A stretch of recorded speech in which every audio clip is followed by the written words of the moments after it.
يا أخي الكريم، إحنا هدفنا التوعية، لأن الإعلام بتاعنا للأسف مش فاضلنا. الإعلام المصري فاضي بس للمطربين والمطربات والفنانين والفنانات والممثلين والممثلات، هو ده اللي فاضلهم.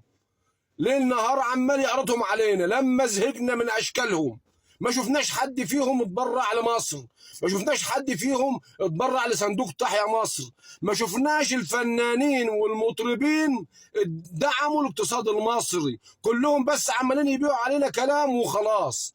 ما شفناش اي مبادرة من الفنانين ولا المطربين ولا الاعلاميين، مبادرة منهم انهم يدعموا الاقتصاد المصري في ظل الظروف اللي الدولة بتعيشها، والحرب الجايمة على مصر اقتصاديا ومعنويا، وجميع اشكال الحروب مفروضة على مصر دلوقتي.